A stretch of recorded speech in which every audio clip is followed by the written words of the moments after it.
একই দিনে পরপর 6 বার কেঁপে উঠেছে মায়ানমার।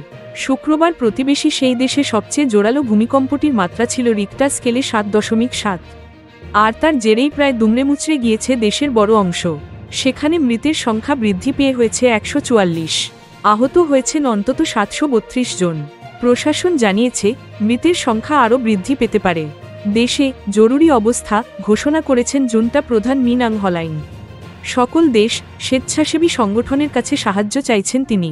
কম্পনের আঁচ পড়েছে থাইল্যান্ডেও, সেখানে একটি নির্মীয়মান বহুতল ভেঙে আটকে পড়েন 117 জন।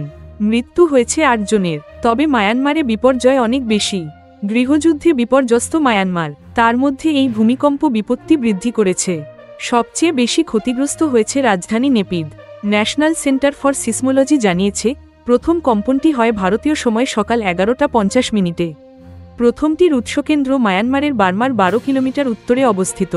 তারপর আরও 5টি ভূমিকম্প হয়েছে মায়ানমারে। চলেছে আফটারশোক।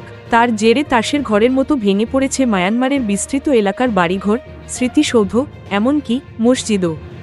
উপড়ে গিয়েছে শয়ে শয়ে গাছ। ফাটল ধরেছে রাস্তায়, সেতুতে। হুড়মুড়িয়ে ভেঙে পড়েছে বিদ্যুতের খুঁটি, মোবাইলের টাওয়ার। বহু এলাকা যোগাযোগ বিচ্ছিন্ন। তবে গৃহযুদ্ধে বিধ্বস্ত মায়ানমারে ক্ষয়ক্ষতির ছবি এখনও স্পষ্ট নয় বলেই মনে করা হচ্ছে। বহু এলাকায় কম্পনের প্রভাব কতটা পড়েছে সে বিষয়ে কোনো খবরই নেই প্রশাসনের কাছে। আমেরিকার সরকারি সংস্থার হুঁশিয়ারি, মায়ানমারে মৃত্যুর সংখ্যা 1000 ছাড়িয়ে যেতে পারে। কম্পনের মাত্রা দেখেই এমনটা মনে করছে তারা। আর্থিক ক্ষতির পরিমাণও হতে চলেছে বিপুল।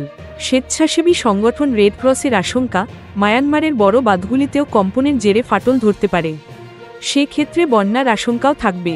মায়ানমারে ভূমিকম্পের উৎসস্থল থেকে মন্দালয় শহরের দূরত্ব মাত্র 17.2 কিলোমিটার। ওই শহরে ভেঙে পড়েছে একের পর এক বাড়ি। সেখানে এখনও আটকে রয়েছেন বহু মানুষ। ইররাওয়াডি নদীর উপর ভেঙে পড়েছে 90 বছরের পুরনো আভা সেতু। ইয়াঙ্গন মন্দালয় এক্সপ্রেসওয়েতেও একটি সেতু এবং একটি রেল সেতু ভেঙে পড়েছে। মন্দালয়ের ঐতিহাসিক প্রাসাদও ভেঙে পড়েছে।